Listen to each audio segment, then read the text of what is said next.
please stand with me at the reading of God's word? I'm sorry. 1 Kings 18.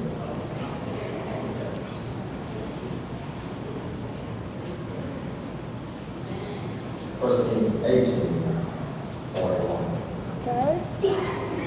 Thank you, because I got some Bible readers. 1 Kings 18.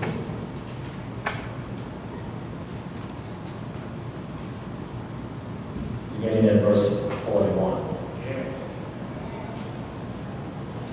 I want to talk to you about a subject topic.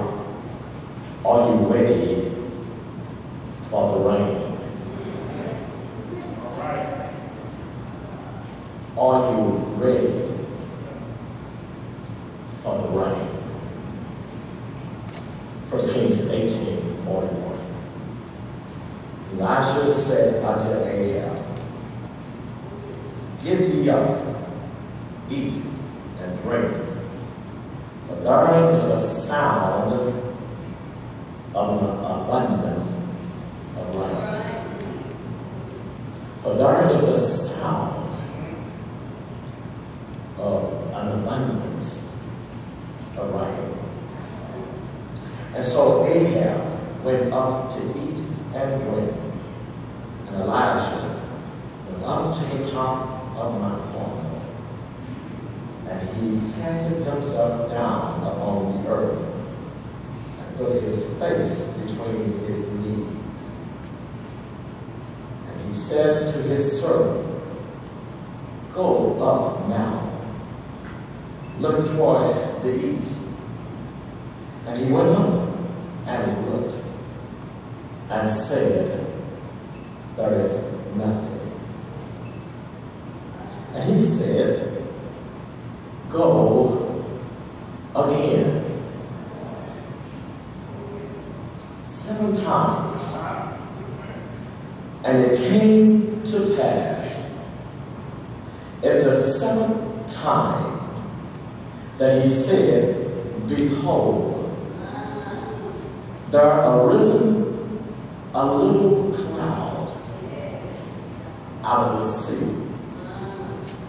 about the size like a man's hand. And he said, Go up and say to Ahab, Prepare thy chariots, and get thee down, that the rain stop thee not. And it came to pass in the meanwhile that the heaven was black with clouds and wind, and there was a great rain. And Ahab rode and went to Jezebel, and the hand of the Lord was on Elijah. And he girded himself his loins and ran before Ahab to the entry of Jezreel. You may have your seat.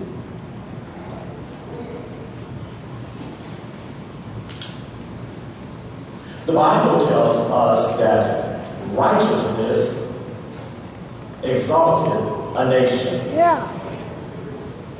But sin is a reproach to any people. Righteousness exalts a nation, but sin is a reproach to any people. When godly leaders rule, God's blessings will continually flow towards his people. When godly leaders rule, Man. God's blessings will continue to flow. If you don't understand this scripture, righteousness exalts a nation, you only have to look no further than Psalms 1. Right. Because Psalms 1 gives us a picture of a person in right standing with God. it tells us that he will be or she will be like a tree planted by the rivers of water. When we are in right relationship with God, the Bible also tells us that no good thing will he withhold from them that walks upright before him. When godly leaders rule, God's continuous blessing will flow. The opposite can be said when ungodly rulers lead. God will send his judgment and defeat. And when times come like this for a nation, for an individual, God will send his messengers to turn the heart of the nation or the individuals back to God. Amen. We see it all through the Old Testament. Josiah, the 16-year-old king that ruled the nation, found the lost book of the law, hiding lost in the temple.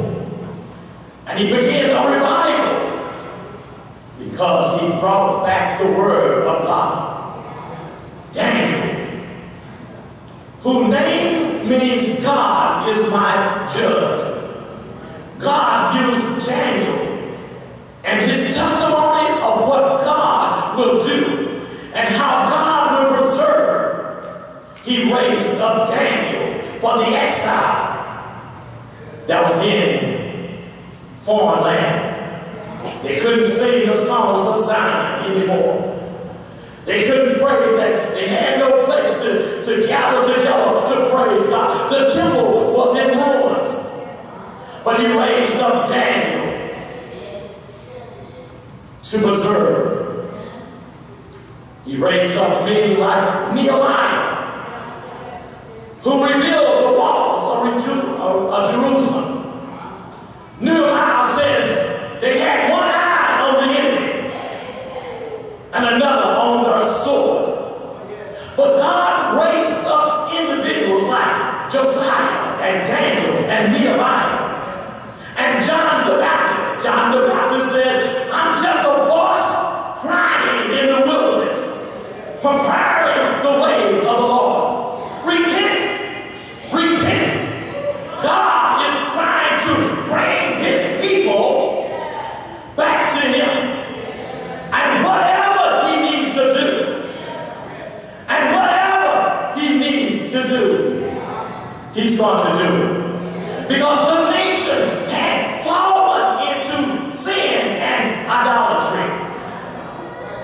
The heart of God would not allow his chosen people to stay in that state. And God will not allow you, pardon me, to stay in a backslidden condition.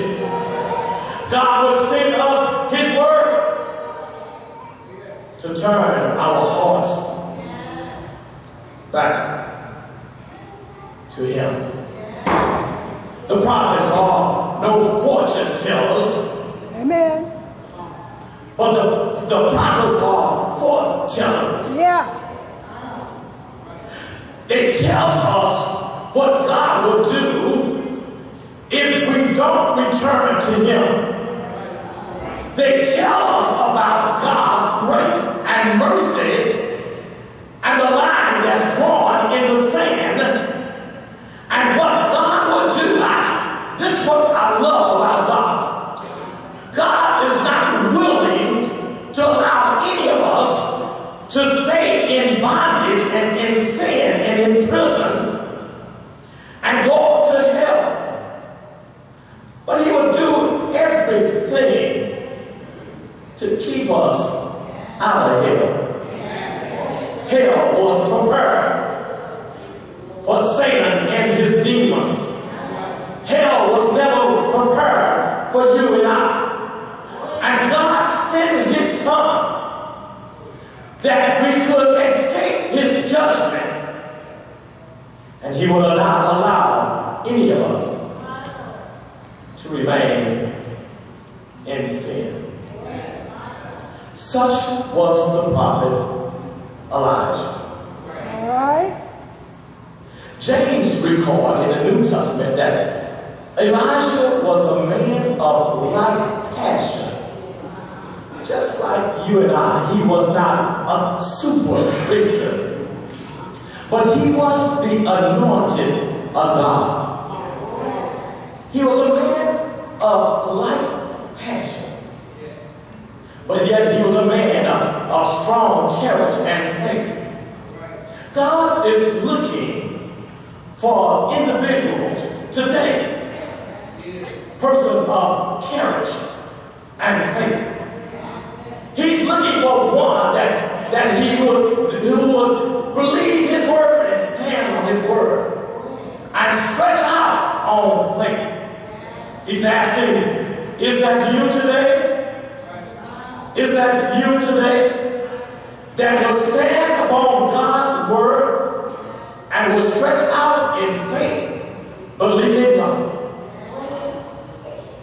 We have here in this 3 chapters, chapters 17, 18, and 19. We have in our text the disclosure of what God can do and will do. We see Elijah in chapter 17 and verse 3. God sent Elijah to Ahab the king and told him one sermon. And after he told his sermon, he told him to go hide yourself. Go hide yourself. In 1 Kings 17 and 3. Go hide yourself. Take yourself out of the equation. That's what our problem is. We are eternal optimists. We're always trying to work it out. We're always trying to input our input. We're always thinking that we need to help God. Yeah. But God will not work when there's too many hands in a situation. And if you still feel that you need to help God, you can help God by hiding yourself in the secret place. In the secret place. David said, I will hide myself in the secret place. He that abideth in the secret place shall abide under the shadow of the Almighty. If you still feel like you want to help God, take yourself out of the equation and go into your prayer room. God doesn't need anybody help. He can do it all by himself. God don't need your input. He can do it by himself. But we mess up and we mess up God's plan when we think that we have to help God. Well, God need our help? No. God don't need your help. Hide yourself. Go hide yourself. And Elijah went and hid himself because of this sermon that he told Ahab. It's not going to rain. It's not going to rain for these 3 years. It's not going to rain until I come back to you and opens the heavens. You are eternal optimists. What we do in private is far more important than what we do for God in public. in private with God is far more important than what we do for God in public. Our hidden life prepares us for whatever happens in our public life. I need to say that to you again. Our hidden life prepares us for whatever happens in our public life. And unless we are willing to go through chapter 17, unless we're willing to discover that God is our provider. He fed Elijah by a brook. He commanded the raven to feed him bread and meat every day. Unless we discover chapter 17 that God is our provider, unless we go through the brook drying up, because Elijah was around the brook and suddenly one day the brook dried up and the raven did not come anymore. But God is still a provider. All right. Because he commanded a widow woman to feed the prophet. And if we just are willing to give God what we have, God will take what we have and turn it into far more what we need. But we have to go through chapter 17. All right. Great testing are usually followed by great blessings. Thank you, Lord. Thank you, Lord. Great testing are usually followed by great blessings. Isaiah says that they that wait upon the Lord, and he would just humble ourselves under the mighty hand of God in due season. How many say due season? Due season. He will exalt you. But the testing for Elijah was not at the brook. The testing for Elijah was not in the widow woman's house. Even when her son died. The test was not in the raising of the dead. But the test was at Mount Molden. Our hidden life prepares us for whatever happens in our public life. And now God sends a second message to Elijah. The first message was, go hide yourself in chapter 17. But chapter 18 opens and God says, now go show yourself. He says, go hide yourself until it's time to show yourself. And that's where we are now in chapter 18.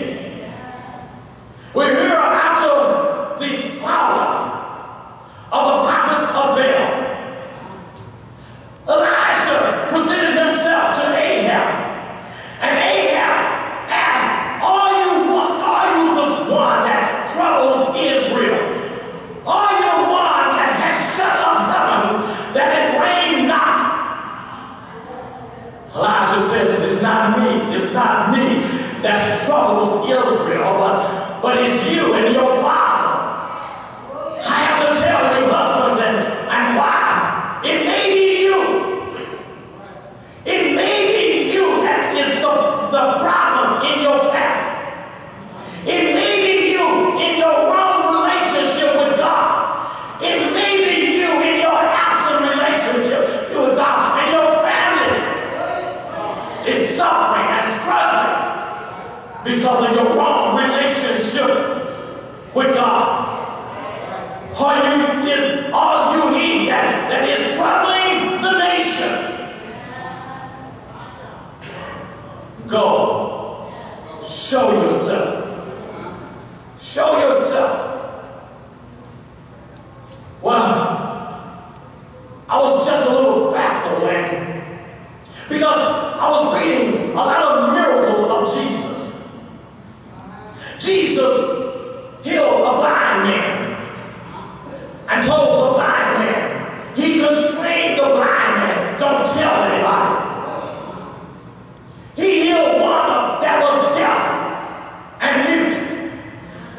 and told them, don't tell anybody. He healed a leopard that stretched forth his hand, and he constrained him. No, don't tell anybody. But all of a sudden, Jesus was riding in Jerusalem on the back of a colt, and he was announcing to everybody that the Bible is now fulfilled in your hearing. And this day, he didn't care about the Sadducees, he didn't care about the Pharisees, he didn't care that anybody knew that he was the Son of God with power. Go, show yourself. And we have to be tested. We have to be tried. And even if anyone has food to believe that when you give your life to God, all of a sudden every problem that you have will vanish. No sickness will ever come near you. You will always have meal and all in your belly. Your husband will always love you. Your wife will always support you. Your child will always be there. If anyone has duped you to believe that lie, because all who live godly, oh, that's a promise that we don't want to claim, but that's a promise that all who will live godly shall suffer persecution. But if I belabor the time, and I need to move on quickly. Verse 41, Elijah says to Ahab, I heard a sound of an abundance of rain.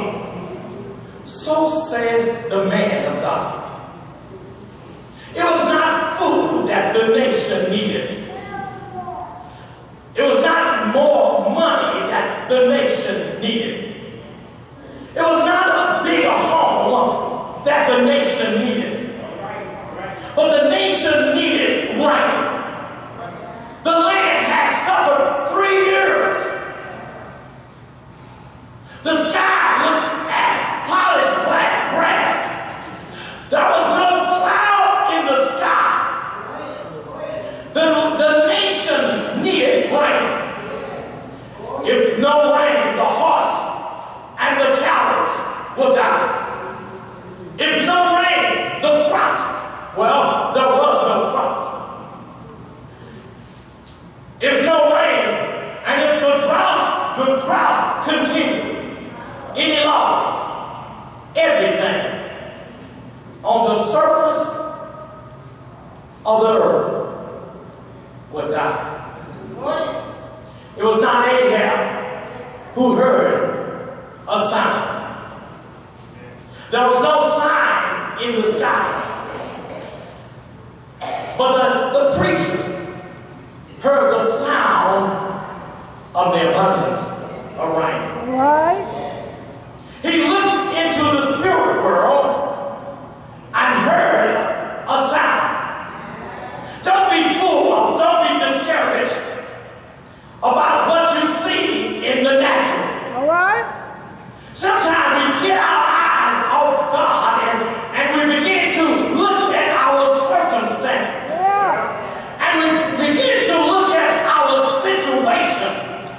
And when you begin to put your eyes upon your circumstance and your situation, you will get your eyes off God, because God is the one who will change your circumstance and your situation.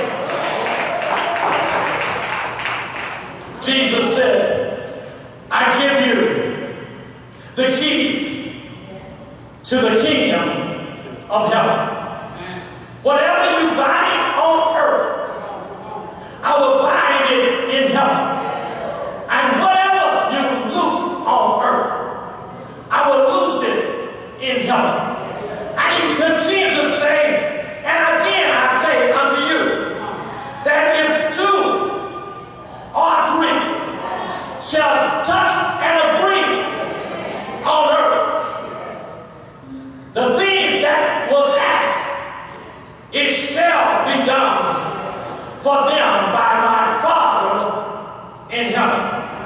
For where two or three are gathered together in my name, I will be in the midst of them. Ahab went up to eat and to drink. But the preacher climbed the hill of difficulty. Praying to God is sometimes not an easy task. When we think about the battles that we're engaged in, the spirit that we are fighting against, the struggle that we are engaged, sometimes prayer is difficult. Sometimes prayer is work. Like Jesus in the Garden of Gethsemane. The Bible tells him he prayed so hard, it was like drops of sweat or drops of blood flowing from his brow like drops of sweat. Sometimes we have to be willing to climb the hill of difficulty. If you want to procure this type of blessing, don't expect to win them at the table of luxury and ease. You must climb the hill of difficulty and humble yourself.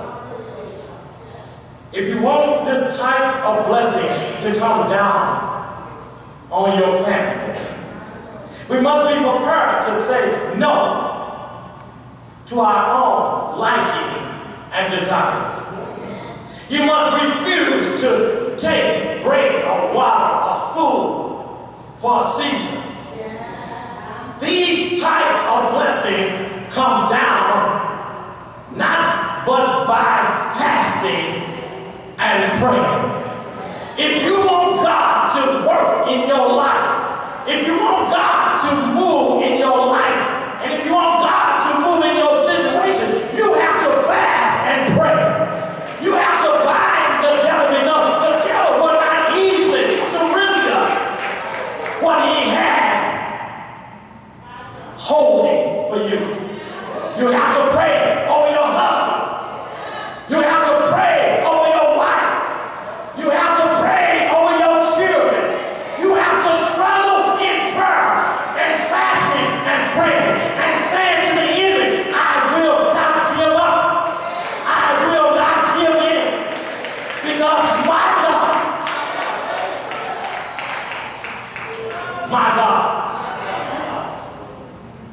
if you want this type of blessing to come down, you must prevail in prayer.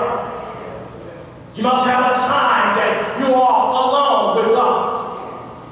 My routine, my alone time, one of my alone time with God is why I'm traveling to work.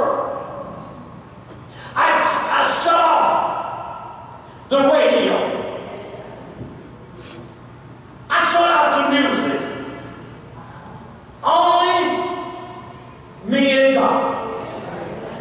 And while I'm traveling those 25 to 30 minutes to my office, I'm praying that the Lord will reveal himself in my car.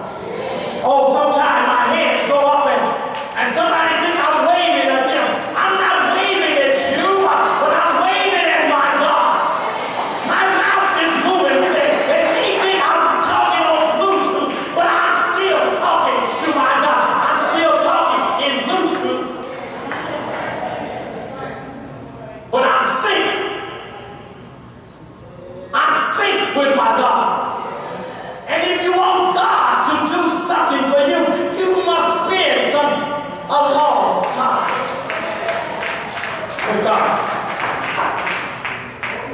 The priest of Jezebel could not call fire or rain down. But Elijah sent his servant and just tell Ahab to get up and go refresh yourself while I go to God for the answer. And he went to Mount Carmel And he bowed himself, put his hand between his knees, and prayed to God for rain. You must not be discouraged. If the servant comes back to you and say, there's nothing. There's nothing.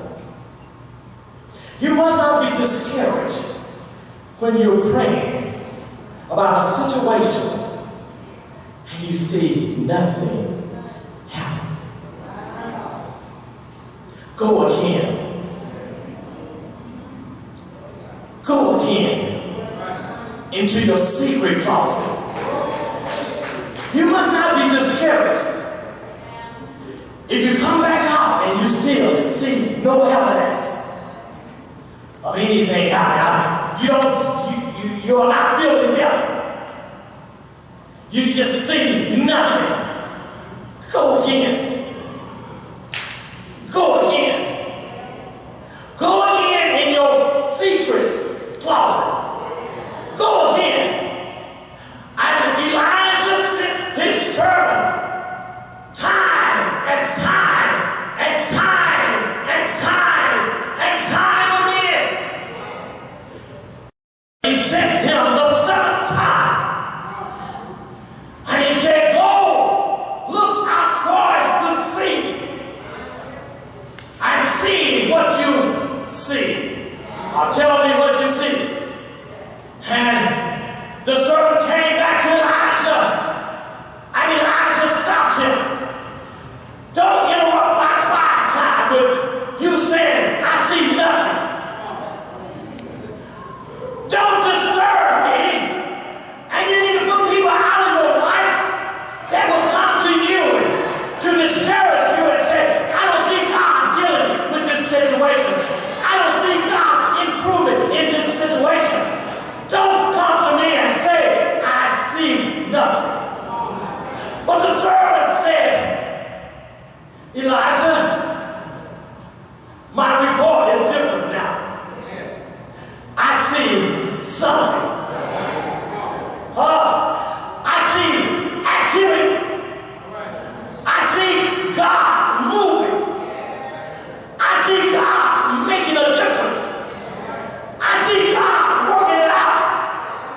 I go from I see nothing, and I see no way that God will work my situation out. But I see activity, and the people of God is the only one can open the windows of heaven. The servant came back. I see something. I see a little cloud. You would think in the natural, what can God do with a little cloud? What can God do with a little change?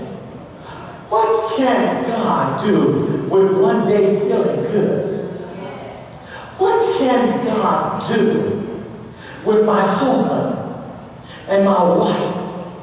What can God do with my children? They out of control. What can God do with a little activity? I see something. I see activity happening in the spirit world because that's where it first happens. Before it happens in the natural world, it happens in the spirit world. Let me help you. When the world was without form, void, and empty, God walked on the surface of this chaotic world and spoke in existence, let there be light. And all of a sudden, the atoms started coming together and forming light. And God said, let there be a firmament in the ocean, a firmament in the sky. And God and the atoms came together and formed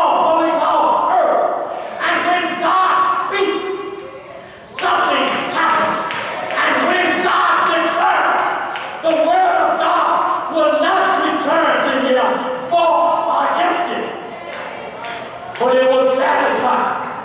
It will accomplish the things that he has sent. And if you need God to send a word in your situation, in your circumstance, God will send a word in your situation. And when you see the activity in the spirit world, there's something will happen in the natural world. I see something. The size of a man's hand. But Elijah understood. He understood the God that he served. And I need you to know that you understand the God that you serve. And the God that has covenant with you. And the God tells you that he will supply all your needs if you give your life to him. Jesus Christ came not to make you happy, not to make you wealthy, but he came to save you. And Jesus Christ came in the form of a man, wrapped in human flesh. And he said, I've come to give you life. And that more abundantly. The thief cometh but to kill, to steal, and to destroy. But I have come that I may give you life, and that life more abundantly. The rain did not come. The rain may have not come in your life because you're not ready for the rain. God had to work out some things in your life. You was not ready for the rain to come. He did not send the rain into your life because who your mother was, who your dad was, what church you attended. But he sent the rain not because it's 2015, not because it's first Sunday, but God has sent the rain because you're now ready for the rain. All right. You have been tried and tested. You've gone through pain and suffering, and now you're ready. Humble yourself under the mighty hand of God, and in due season, your season has come, and now you're ready for the rain. Thank you, Lord. Thank you, The Lord. rain is coming. Help me say the rain is coming. The rain. The rain is coming. The rain is The drought is over. And now I'm ready for the rain. There's a sound of the abundance of rain today. God is wanting to move in a special way in your life. God has heard your prayers. He's heard the prayers of his people. Yeah. And the Holy Ghost has come and to loose something in your life. And he's saying now is the time. Get thee hence. For I hear the sound of an abundance of rain. Are you ready for the soaking? Are you ready to be drenched? Are you ready to have your problems handled by the hand of God? Are you ready to be healed? Yeah. Are you ready to be delivered? Are you ready to be set free? Are you ready for your weight to be removed from your shoulders? God is ready to send the rain into your life. He's ready to send the abundance of rain in your life.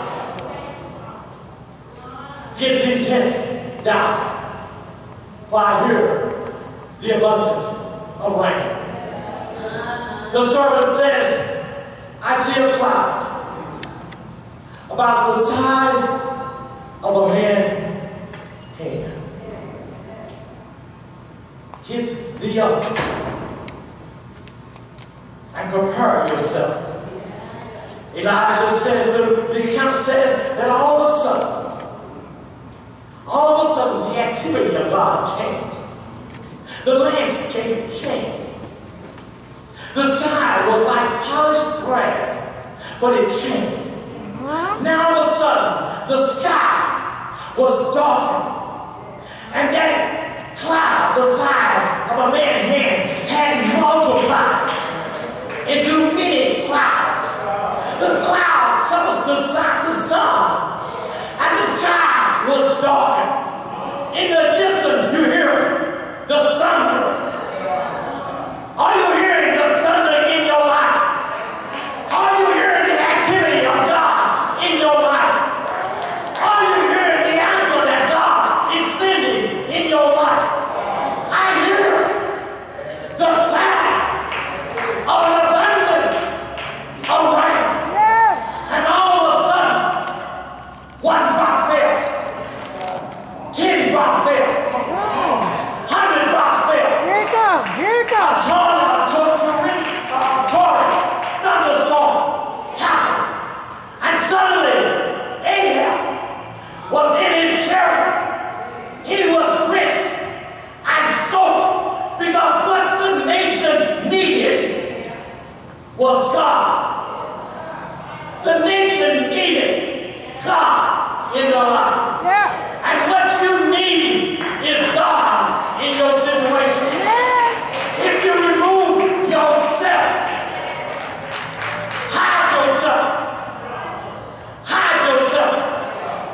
remove yourself from the equation. Hide yourself in your secret closet.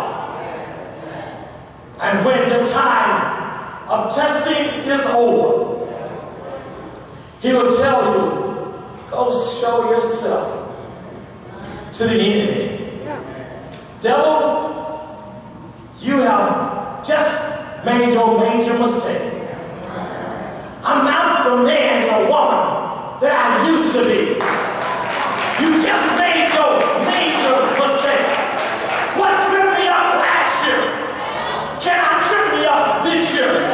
You just made your major mistake. You don't know who I am and whose I am. I'm the child of God. I'm an heir of God and a joint heir with Christ. You just made your mistake.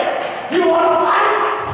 I'm not coming to you with fists, and I'm not coming to you with spirit, but I'm coming to you in the name of the Lord, and I rebuke you in the name of God. You just made your mistake. You don't know whose I am, but I come in the power and the strength of my God. If you would just stand still, if you would just stand still and see the salvation of God, if you would discover that whatever you need, God is everything that you need. He shall provide, He shall heal, He shall maintain, He shall burden shout, He shall heaven all shout. God is everything. He's the lily of the valley. He's the bright and morning star. Whatever you need, we are complete in Him. But you have to do first thing first. You have to get yourself out of the way. You have to get yourself out of the way. And if you get yourself out of the way, God will begin working it out. All things work together for the good. The rain did not come because you was not ready for the rain. But now, I'm ready. I'm ready. I'm ready for the rain in my life. What I'm going to do right now, I'm going to praise Him for the rain that's coming in my life. Right now, I'm going to give Him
for the rain? Are you ready for Are you it? ready for the abundance of rain in your life? The abundance is not coming because it's 2015. The abundant sound and the abundant rain is coming because you are ready for the rain. Say with me all together.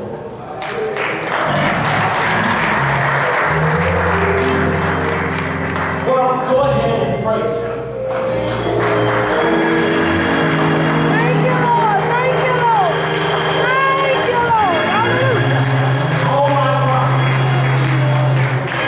all my sorrows, all my fears, all my heartaches, let them in today.